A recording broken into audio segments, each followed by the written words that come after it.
Power was out in a big swath of downtown Calgary this afternoon. The outage affected more than 3,000 people in the core, Eau Claire, and Chinatown. Stoplights were out along stretches of those areas. NMAX crews were in the area this afternoon, and they managed to restore service. No word on what the problem actually was. Here's what else is making news tonight. Danielle Smith commits your money to kickstart a proposed pipeline to BC. We've allocated $14 million to get it through the first couple of stages. But BC's premier says not so fast. It is incredibly alarming to British Columbians, including First Nations along the coast. Plus, the search for a missing 6-year-old is called off. Police and Search and Rescue Alberta will no longer be on scene. The investigation is not over, but police do not think little Darius is alive. And the province pledges financial help for some parents once teachers go on strike. That money could have been put into classrooms and it would have solved a lot of the issues that we're seeing right now. With no new talks planned for kids to be off as of Monday. CTV Calgary, local breaking news with Tara Nelson.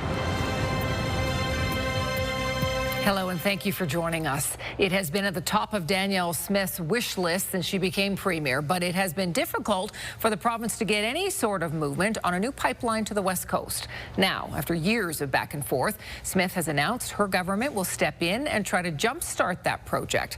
But there's still a long way to go before oil can flow. Tim Brooke explains. Premier Danielle Smith hasn't held back her feelings about a new crude pipeline to Northwest BC. What stands before us right now is a once-in-a-generation opportunity to unlock our wealth of resources and become a world-leading energy superpower. So far, no private company has stepped forward to bankroll a new pipeline. So Wednesday, Smith announced she'll lead the process to build the application for a 1 million barrel per day pipeline. If we fix the investment climate and get an agreement with the federal government to move forward on this on the major projects list, that proponents will step up and it will be built with private sector money. The province will work with 3 Canadian operators, Enbridge, Trans Mountain, and Southbow. The group will research a route and eventually put together an application.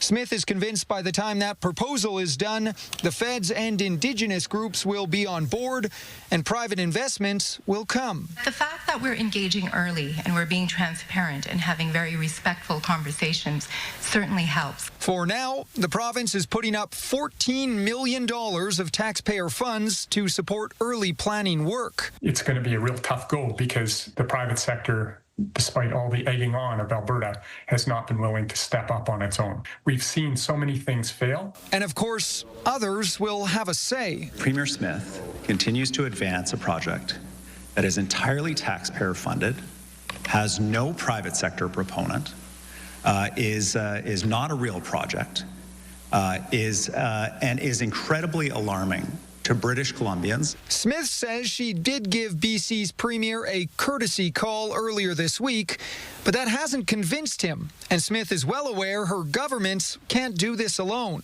I have not publicly opposed any project that has been proposed by any of my premierial counterparts. This is a test of whether Canada works as a country. And Tim joins us now. Okay, so Tim, what kind of a timeline are we looking at here? Well, Tara, consultation work has already begun on this because Premier Danielle Smith really wants to get a move on. She really wants this pipeline added to the next federal government major infrastructure projects list. And so we should expect some sort of proposal early next spring. Now, if everything goes according to plan, and that's a big if there, but if everything goes according to plan, Smith wants to start construction over the next couple years and then have oil flowing through that pipeline in the early 2030s. Now, that is, as you can imagine, a very ambitious timeline, and it relies on a lot of things going right, and it also relies on almost unanimous buy-in right across our country. We reached out to the Prime Minister's office today to get his input on this project, but Tara, as of now, we haven't heard back. Okay, Tim, thank you. Calgary-based Imperial Oil is laying off about 20% of its workforce by 2027. The company says the cuts are part of a broader restructuring plan and will save about $150 million a year. Imperial Oil says it has reached a tentative agreement to sell its multi-building office complex in Calgary. Experts say the layoffs are part of an industry-wide trend. After 11 grueling days of scouring vast areas of forest, rivers and mountains in the Crow's Nest Pass, the search for 6-year-old Darius McDougall has ended. Camilla DiGiuseppe joins us now, and Cam, RCMP today confirmed that those involved in the ground search were being pulled out of the area, and they do not believe that little boy is still alive. Tara, the hope that Darius would have been found safe remains steadfast throughout, but as days passed without a single sign of the Lethbridge boy, the tough decision to wind down the massive search was made. The operation near the Alberta-BC boundary spanned 22 square kilometers, involved more than 400 search and rescue members from 50 teams, RCMP and conservation officers, totaling 11,000 search hours. Darius, who has autism, became separated from his family members during a walk on September 21st. His condition, rescuers say, likely complicated his ability to respond to his name. Hence, they played his favorite song to try and draw him out. Helicopters, as you saw there, drones, horses, infrared and solar cameras were used, and search tactics were changed as needed, according to Search and Rescue. RCMP say this is by far one of the most intense searches they've ever conducted. The search extended up to 12 kilometers from where Darius was last seen. The distance traveled by ground search assets inside that 22 square kilometers on field tasks was more than 5,300 kilometers. Everyone did everything in their power to find Darius, and we will continue to pursue avenues to find him when they arise. The RCMP say as part of the investigation, they have spoken to family members and do not suspect foul play, and maintain they will follow up on all tips and leads. Tara? Okay, Camilla, thank you.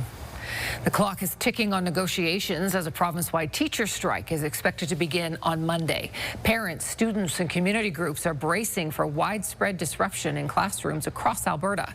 Mark Villani reports on the ongoing battle and how the province plans to support those impacted by this looming labour action.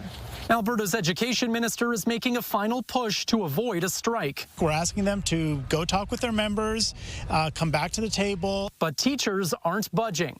We have large class sizes. We do not have the resources we need to meet our students' needs. The province is offering a 12% wage increase for teachers over 4 years, an offer some thought to be too good to refuse. I'm baffled that they turned this down. Critics like the Canadian Taxpayers Federation argue Alberta teachers rejected a deal that would have made them the highest paid in all of Western Canada. This grid shows the increases, and by year 9, teachers are making $110,000 a year.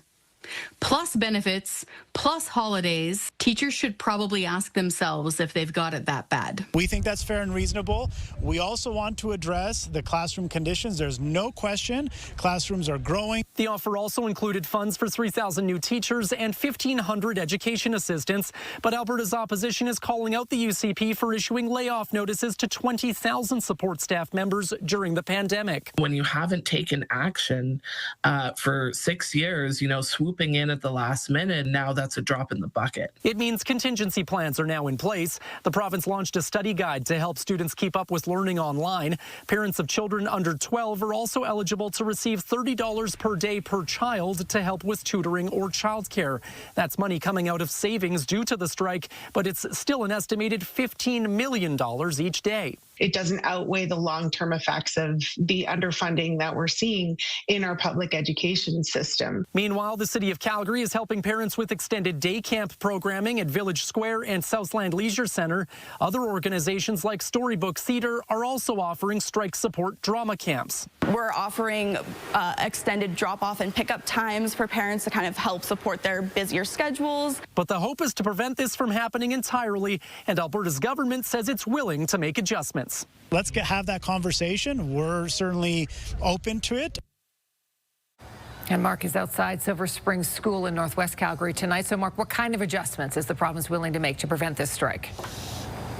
Well, Tara, I spoke with the Education Minister, Nicolaides, today, and he said he's willing to look at the potential of increasing funds for teachers or other education assistants, but it all depends on whether or not the ATA is going to come back to the table before this strike takes place on Monday. Now, Premier Smith adding that, again, it's not too late for the Teachers Association to call this off. She calls this a very generous offer that they put out to teachers. For now, the Teachers Association, though, saying it has full intention of striking on Monday, with nearly 90% of its members now rejecting this deal, and its team did not respond to our comment today, so we'll have to continue to follow up. Tara. Okay, Mark, thank you. A Calgary high school student is speaking out after the executive director of the Premier's office suggested he needed a spanking. The controversial comment was made at an Alberta Next town hall on Monday after the teen was cut off mid-question to the panel. Terry Fikowski has more on the teen's concerns and calls for change. Evan Lee is a high school student in Calgary and worried about the impacts a looming teacher strike will have on him and his peers. We are especially impacted by it, including things like diplomas, and then we also have to do university applications. The 17-year-old took his concerns to the Alberta Next town hall panel Monday in Calgary, but his microphone was cut off mid-question. Why is the government handing out I applaud you coming here to speak. I don't applaud how you're trying to speak. It's not making any sense. But it's a comment from moderator and the executive director of the Premier's office, Bruce McAllister, that sparked boos from the crowd. Your parents should turn you over your knee. Let's go over here. That's rude. I do consider those comments just absolutely unacceptable. McAllister posted an apology on X, calling the remarks inappropriate. But the leader of the opposition NDP says this is not the first time he has been unprofessional in the town halls and should be dismissed. Knock it off or I'll ask you to leave. A lot of, frankly, belittling and insulting comments to citizens, which I just find so objectionable and so disgusting. The Premier calls the comment off-colored, but is satisfied with McAllister's apology. You have to engage with people respectfully. That's my expectation of my staff, and I've asked him to do better. The Premier, who sits on the panel, is criticized for not stepping in when it happened. And Lee is disappointed McAllister has not reached out to him directly. He decided to censor free speech, which I thought was extremely shocking and should not happen in Canada. One political scientist believes what happened reflects poorly on the Alberta Next Town Hall initiative. These town halls are designed to support the government. They're not really designed to tap into public opinion or to allow people to speak their mind. But Lee is hopeful what happened to him will spark change and encourage other young Albertans to get engaged. Ignoring today's issues that we youth face is alienating tomorrow's electorate. Terry Fikowski, CTV News, Calgary. Lee wanted to see McAllister removed as the moderator at tonight's final Alberta Next Town Hall, which kicked off at 6. It runs until 8:30. But the Premier's office says McAllister will continue as tonight's moderator and offered no further comment. You're watching CTV News, Calgary. It's a pretty beautiful fall evening. Danielle joins us now. It's actually more like summer out there. It does. You know, we got close to the 20 mark for today. Happy October 1st to you. What a great way to kick off the month. Are we going to remain like this for the month? We all know that's not going to happen. In fact, we're going to start the trend of temperatures decreasing a little bit each day by tomorrow. So I'll show you that in the longer range in just a little bit. At this point, we're 17, so things are starting to cool off for the day. Winds have been relatively calm, but they have picked up closer to 20 kilometers per hour. So there's a light breeze out here right now, but it's a beautiful evening for a walk. Absolutely. Keep in mind, tomorrow morning, we're starting off at 8 a.m. in those single digits. So a cool start to the day, but once again, we'll get closer to that 20 mark in the afternoon with a mix of sun and cloud. Your full forecast is just ahead, Tara. Thank you, Danielle. Still to come, the fate of the old Ogden Legion was sealed overnight. Fire raced through the building, which has been vacant for years. The owner tells us what he thinks happened. And it's a tough distinction for working Albertans. We now have the lowest minimum wage in the country. We're back with that story in about a minute.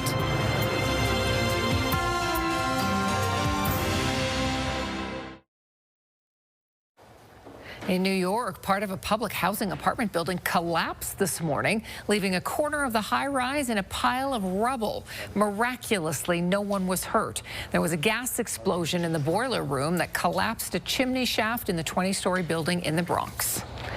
The abandoned Ogden Legion that has sat vacant for more than a decade caught fire early this morning. Investigators are trying to determine how it happened. It comes just months after the owner sought a judicial review following an Alberta court ruling in favor of the city's plan to demolish the building. Here's Tyson Fedor. Flashing lights and flames pouring out of the roof of the abandoned Ogden Legion around 2:45 a.m. Wednesday. Well, they reported there was actually heavy smoke in the area, and they thought it was a grass fire in the field across the street. But then they could see some visible flame in one of the doors coming out of the southeast corner of the building. 11 fire trucks and 30 firefighters were called to the scene.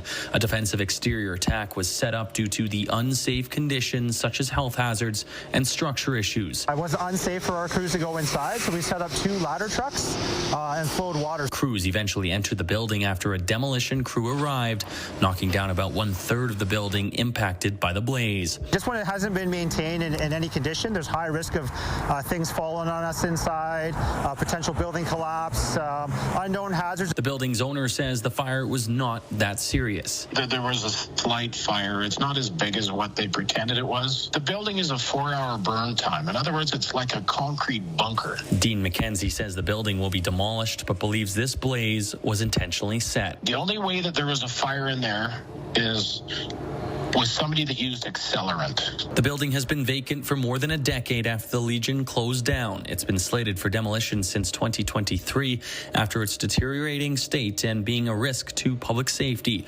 McKenzie sought a judicial review of the decision that was dismissed earlier this year. I have to say I wasn't surprised. There have been fires here before. And we've been warning people about the dangers of this building for years now, and we just want it gone. The Community Association says the city has told them destruction of the site should take place soon. Work was going to start in October to remove the building before the winter, and we're worried now that this fire could complicate things with a possible investigation. The cause is still under investigation. No one was injured. Tyson Fedor, CTV News, Calgary. Calgary police, though, say at this time there is no indication arson is involved. CFD says the city's active demolition order remains in place. This is CTV News, Calgary. Let's bring Danielle back in now as we look ahead to our 5-day forecast. Things are starting to feel a little bit more like fall every day. Yeah, we are starting, and we're really going to notice it by this weekend. This weekend, we're going to be on the chillier side. By Sunday, we may not even get into the double digits for a daytime high. And overnights, maybe below freezing. Here we go. Okay, well, we're still going to have some warm days in that long-range forecast. I'll show you in just a second. But for now, for today, it's toasty. 20 right now in Medicine Hat, 17 in Calgary. We did get to a high of 19 in the city today, so that's above normal. Normal's 15 for this time of year. High teens for Lethbridge at the moment. Brooks, Drumheller still sitting at 21. It was a gusty day, closer to 70 in Medicine Hat, closer to the mid-50s in Lethbridge and 63 in Pincher Creek. This will all be a lot calmer. We didn't even have a gust register in the city for today because it was calm in the city.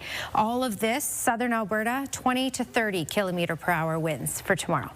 So not so bad. We will have cloudy periods. Tomorrow should materialize a lot like today. Lots of sunshine, clouding over later in the day. We have still this push of cloud cover from the west, but the mountains keeping all that moisture off to the BC side. So we're getting the clouds build in here and there. Same thing as we go through tomorrow. Sunshine for the morning in Calgary and then clouding over in the afternoon, much like today. So we do have sunshine and cloudy periods really for the next 2 days. The key thing is late Friday. This is 10 p.m. Friday. This is a cold front that will be swiping through, and it will really usher in a cooler air mass that you will notice by the weekend. So your Action Furnace 5-day forecast looks a little chillier than what we've had. 19 degrees, so still toasty for tomorrow, and still even slightly above normal on Friday with sunny periods and cloudy periods. 11 degrees by Saturday, if that. Small chance of showers, certainly some cloud cover. Check out your overnight low on Saturday, dipping below the freezing mark, which means a cold start to Sunday morning, and Sunday in the afternoon, likely only getting to a high of 9 degrees. If you like the warmer temperatures and you like the 20s, don't worry, they're not fully gone. Tuesday and Wednesday of next week, we should get back into those 20s once again. Tara? Thank you, Danielle. 5 Canadian provinces boosted their minimum wage today. Alberta is not among them. In fact, at $15 an hour, Alberta is the lowest in the country. And those struggling with the high cost of living tell us they certainly feel it. Here's Tyler Barrow. Rent, groceries, and other basic necessities can add up, especially when you earn $15 an hour. Michael Halamariam cleans rooms in a senior center. You need to help your family for that, nothing to save. On Wednesday, Ontario, Manitoba, Saskatchewan, Nova Scotia, and Prince Edward Island increased their minimum wage. Saskatchewan was previously tied with Alberta at $15 an hour, shifting to $15.35. Alberta now has the lowest minimum wage in Canada. One economics professor points to the annual salary a minimum wage worker could expect to make. You can't live in Edmonton or Calgary, let alone Lethbridge, Medicine Hat, Fort McMurray, on $30,000 a year. So we went from having the highest minimum wage to the lowest minimum wage. Alberta has not increased its $15 an hour minimum wage since 2018. According to Lander, the cost of living has increased by over 25% since then. Those provinces that increased their minimum wage tied it to Canada's steadily growing consumer price index, an indicator of inflation. Other provinces who have the same economic problems seem to have no issue with increasing their minimum wage. And it's not just a left-right thing. There are conservative governments in this country that are increasing it as well. In reaction to the province having the lowest minimum wage, Premier Danielle Smith points to Alberta having the highest youth unemployment, which according to an August Labour Force survey sits at 17%. Until we can make some progress on reducing youth unemployment, we have to make sure that the wage rate is not going to be a deterrent to that. An argument the Alberta Federation of Labour disputes. This is nothing short of a wage suppression strategy from the UCP.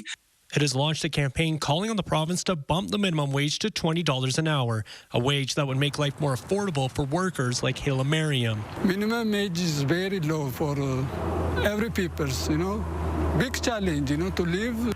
Tyler Barrow, CTV News, Calgary. Alberta is making sure people receive their social assistance checks while Canada Post workers are on strike. Those payments include assured income for the severely handicapped, income support payments, seniors benefits, family support for children with disabilities, and public guardian and trustee supports. Albertans who receive the benefits will be notified via email or phone where they can pick up their checks. People can also sign up for direct deposit. The province says it will not send out any non-critical mail as long as the strike goes on. Calgary's plan to add more housing is front and center in the upcoming civic election campaign. We'll take a closer look at where candidates stand on the blanket zoning divide. And the life of Jane Goodall, the renowned conservationist who revolutionized the study of primates.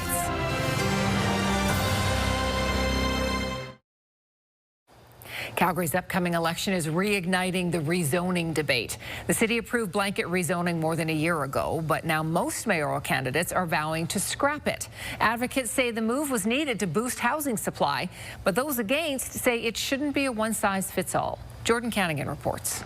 The strategy moved ahead after a marathon meeting last year. Now all Calgary voters will get to weigh in on blanket rezoning. I think what we're hearing from the people who are interested in this topic is they want repeal and reset.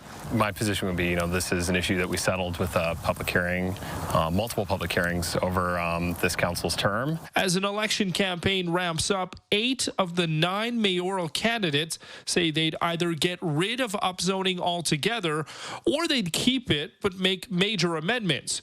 Only Jyoti Gondek says it was the right move. When it comes to zoning, I wanted to ensure that as people are aging in their communities and if they need to downsize, they're able to find something in that neighborhood that they love. My pledge is to repeal blanket rezoning, reinstate what was, which means that you're bringing people back to the process. I'm not one of those that says just repeal blanket zoning and then figure it out.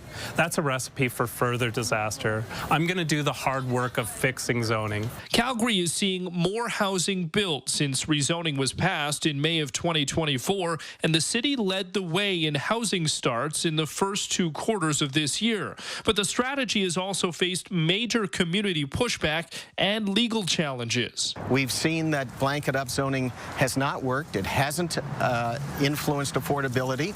It's attracted a situation where developers are now fueled by cheap money from the federal government. It's not good from the certainty that our builders need to be able to build the kinds of housing that we need to address both the housing and climate crises. Jordan Cadigan, CTV News, Calgary.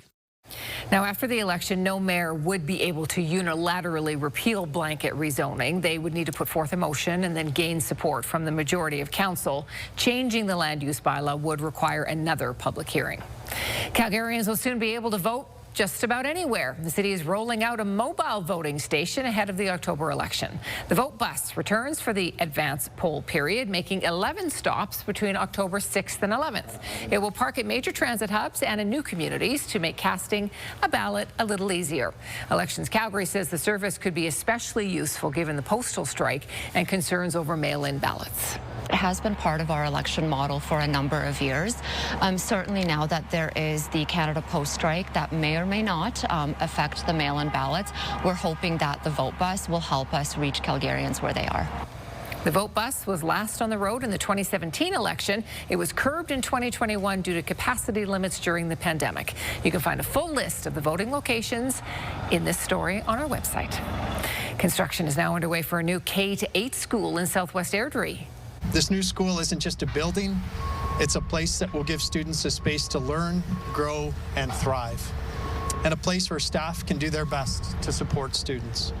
Shovels hit the ground at the future South Windsong School, which the province says will have a capacity for about 900 students. The school division hopes to have doors open by fall of 2027. It started as a group of friends running for a good cause. The good cause remains. The group of friends has grown by hundreds. We'll tell you about the Cold Patrol 10K fundraiser next.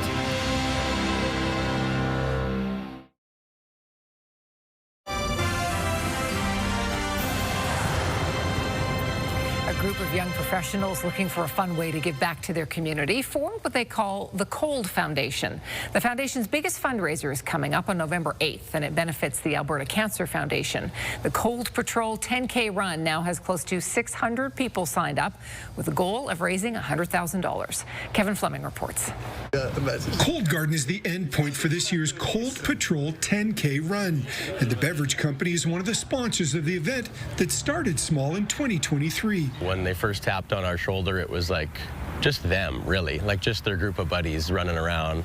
But we knew they had a really great mindset behind it, a good vision, and we're not surprised by the growth, but it's definitely like, wow, they did it.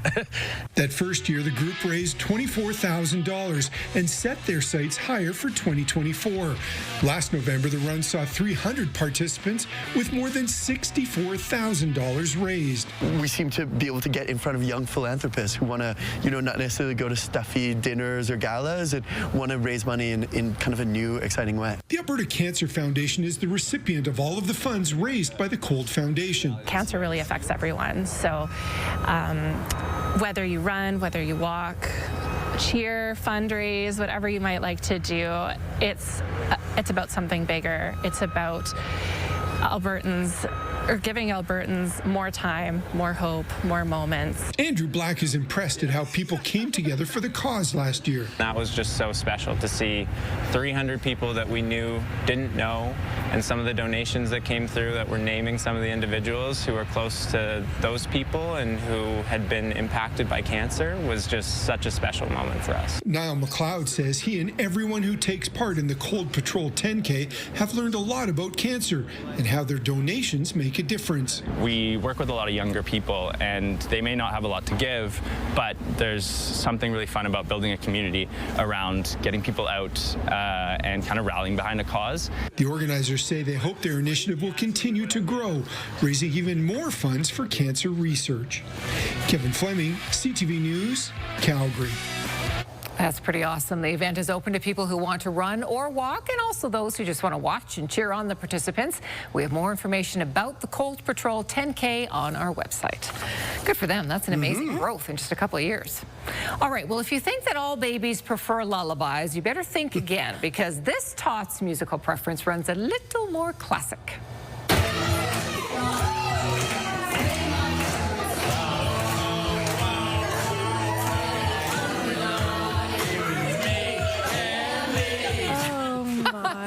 classic rock, that is, you guys. Yeah, a little Joan Jett. This is one-year-old Mare getting into it. The whole family's into it, so that's probably why Mare's liking it so much. Start them young, right? That's right. Play the good music for them when they're babies and they'll love it their whole lives. Well, it's very satisfying to grow your own fruits and veggies, but this gardener got more than expected with her homegrown watermelon. What am I looking at here? Guys, this is a pumpkin. It's not a watermelon. Yeah, her first watermelon is actually a pumpkin. It looks like a watermelon from the outside, so she probably didn't study it that closely when it was in the garden. She just assumed, and then she realized, I've grown a gourd instead. It is pumpkin season. I mean, it's perfect timing.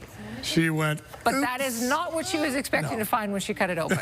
It's like, what is happening here? Well, that color, it's supposed to be pink, isn't it? That won't taste so sweet. No, but you can make a pretty great pie. Yeah. Well, there is a new winner for the fattest bear. Meet Chunk, a towering brown bear. He's got a broken jaw, actually, but he swept the competition. This is his first win after narrowly finishing in second place for 3 previous years. Chunk's weight is estimated at 1,200 pounds. The annual online competition allows viewers to follow 12 bears in Alaska on live webcams and then cast ballots who they think are the chunkiest. It's impressive he's done it with a broken jaw. I know. I mean, he still eats, obviously. Lots. He still does okay. He's a big guy. Chunk. Still to come, the U.S. government is taking a stake in a Canadian company. We have details on the deal to buy into a BC mining company to get access to critical minerals.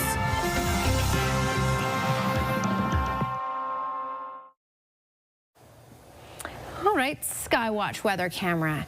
And we've had a little bit of cloud cover roll in this afternoon. Calm winds in the city anyway, and pretty warm temperatures for this time of year. We just kicked off October. We got to a high of 19, so nearly 20 degrees today. Currently, we are at 17 as things cool down for the evening. The record for this day, 27.2. All right, as you can see, we're pushing all our extremely warm air off to the east. So mid-20s was the high in Regina today. Winnipeg, they're getting the warmer air there. To step out of the way, you can see the teens off to the east. Okay, so we're going to start a decline in temperature, but this warmth that we had today will last one more day before you'll start to notice a temperature change. 17 again right now in Calgary, 20 in Medicine Hat, 18 in Lethbridge. It's been a bit of a gusty day for communities south of Calgary. That will change for tomorrow. It will be a calmer wind day tomorrow, 20 to 30 kilometers per hour. We have this push out of the southwest, but the mountains keeping the moisture off on the BC side, and we're just getting the cloud cover here and there. Your 24-hour forecast brought to you by Action Furnace, fixed right or it's free. Be prepared for a cool start in the morning, 8 degrees at 8 a.m., but another day where we get up to a high of 19 in the afternoon in Calgary. Kelowna looking at a high of 18, Kamloops 20, Edmonton 17, and we should see a good chunk of sunshine in many communities in the south. 21 is a high for Drumheller tomorrow, 19 for Lethbridge, and 22 for Medicine Hat with a mix of sun and cloud. Tara? Thank you, Danielle. Alberta is committing $14 million to kickstart a proposed new oil pipeline to the BC coast. The proposal is to be filed to the new Federal Major Projects Office, which aims to speed up developments deemed in the national interest. BC's Premier says Smith's plan falls short as she has no private sector funding. Negotiations remain at a standstill between the province and the teachers' union. Teachers are poised to strike Monday, affecting more than 700,000 students. And the search for Darius McDougall has been called off today. RCMP now say the 6-year-old is presumed dead. He has been missing in the Crow's Nest Pass area since September 21st. Now to the passing of one of the world's most prominent scientists. Jane Goodall died today of natural causes at the age of 91. She turned her love of wildlife and research into a lifelong campaign for chimpanzees and the environment, even inspiring the Jane Goodall Institute of Canada. Here's Andrew Johnson. When a young British woman with a childhood love of primates but little scientific training traveled to Tanzania in 1960, she changed the way we look at chimpanzees. When I got to Cambridge finally, they were totally horrified. I'd named the chimps instead of numbering them. I talked about them having personalities. I talked about them having minds and being able to have rational thoughts and emotions, happiness, sadness, fear. And all of these things were supposed to be attributes only of humans. Jane Goodall also found the chimps, like humans, used tools. She incorporated their distinct personalities and family relationships into her work. Being out in the wild, you know, back when I dreamed of it, there was nobody doing anything like that. Goodall considered it her lifelong quest to protect the planet. We've got a window of time, I believe, to start slowing down climate change, loss of biodiversity, to alleviate poverty, to bring to an end the terrible industrial farming, especially of animals, to try and persuade the very wealthy to be a little more considerate of the future. Goodall married twice and had one son. In 2003, she was appointed a Dame of the British Empire, and she received the U.S. Presidential Medal of Freedom in 2025. I want to be remembered for having helped people to understand the true nature of animals, that they do matter as individuals. Andrew Johnson, CTV News, Vancouver. Washington confirmed it is taking a stake in another business, a Canadian one. Here's BNN Bloomberg's Marla Fernandez. The U.S. is taking a 5% stake in a Canadian mining company. Lithium Americas is based in Vancouver, but is developing a lithium mine in Nevada. Lithium is a critical mineral used to make batteries for electric vehicles. Washington has started to pick up a stake in companies that it sees as critical to boosting the economy. Here are the closing numbers for the day. The Canadian dollar is down 13 cents to 71.73. West Texas Intermediate crude down to 61.39. Western Canadian Select is down over $1 to 50.39. And the TSX hit another record close, up 84 points today to 31.07. Those are your business headlines. I'm Marella Fernandez. A temporary program to help people with eye disease is now going to be permanent. Over the past decade, the program provided advanced medications to patients with retinal disease to save their sight. Since last year, almost 23,000 Albertans receive care through the program, with seniors making up 3/4 of those treated. The new permanent project will be open to all 150 ophthalmologists in Alberta. Canadian astronaut Chris Hadfield joined other leaders in science and business for a conference about leadership hosted here in our city. You're trying to optimize not just for probability of good physical health, but also for people who will be able to make good decisions of extremely high consequence. It's all part of the Leadership at the Speed of Science Summit. The speakers at BMO Centre also included neuroscientists and elite athletes who have led under pressure. Workshops focused on the challenges of leading groups and how stress affects the brain. There were also networking opportunities with Alberta's business community. It's game day for the Flames at the Dome, and the coaching staff has to make some tough decisions with only 2 preseason games left. Glenn joins us next.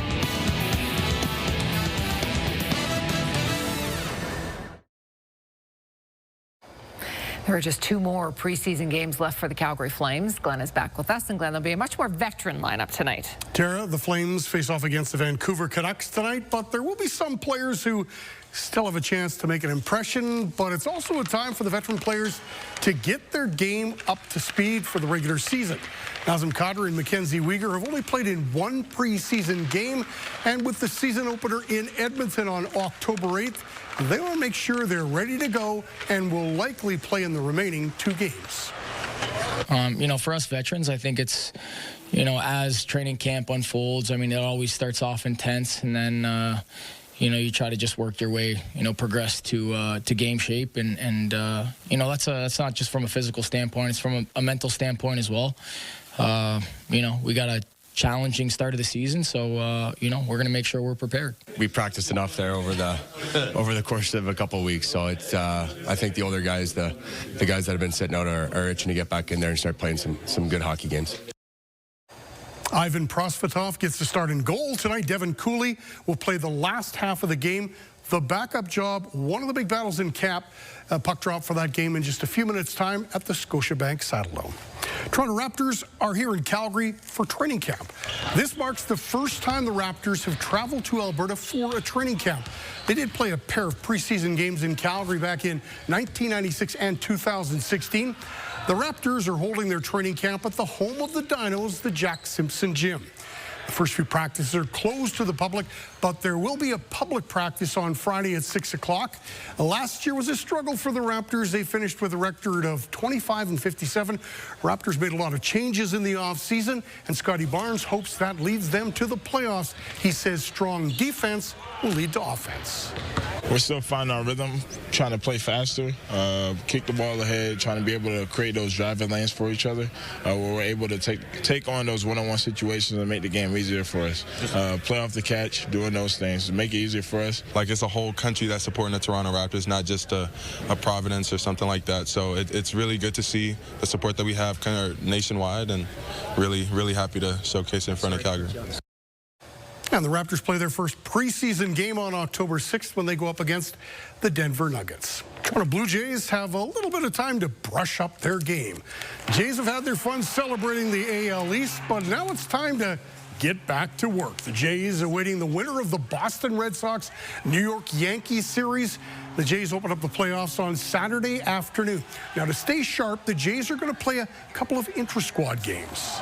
It won't look like a real game per se, you know what I mean? Guys, if they hit their pitch count and they're good, we're going to take them off the mound and things like that. There's going to be some guys playing defense more than they're hitting. But I think we're doing everything when it comes to kind of the atmosphere and the routine of it as closely as we can to a game.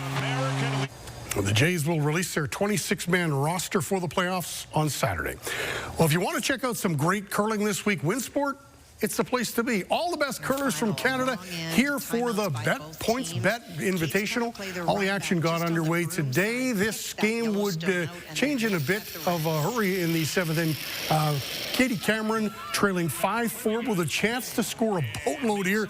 She's got to play the heavy weight on this one. What a shot by Cameron. Ended up being a 5-ender for Cameron and her rink out of Manitoba. So 9-5. So Kayla Skurlik, she would not go down without a fight. Next end, a chance for the skip. Skurlik with the big shot here gets her team right back into the game, as she would get 3 with that draw right there. She's on target, so it's all of a sudden 9-8. Exciting game, lots of scoring. 10th end, Cameron up 11-8. Skurlik with the hammer. She's looking for the miracle shot, running back her own stone, hoping something good will happen, but it doesn't. It's a single for Skurlik. Cameron wins a wild one. 11-9 is your final. The men's and the women's finals will be held on Sunday at Winsport. That's a lot of sports today, Glenn. That is a lot of sports. There's a lot going on in our city right now. Yeah. A lot of fun stuff. Take a breath. And I heard Glenn say Sunday. Yep. Sunday's going to be a little chillier. It's going to feel like fall on Sunday. Hey, it is fall. Technically fall. Exactly.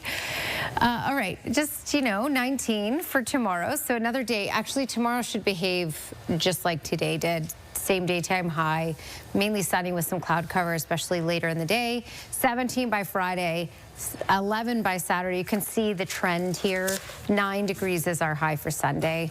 And even Saturday night, an overnight low of -2 means a cool start to Sunday. So, we're chilling down this week. Okay, Weather Window brought to you by Lux Windows and Doors, crafting quality windows and doors for your style, budget, Alberta's climate. Richard Sushelnitsky sent this in. Shaganappi Point Golf Course is where he took it today.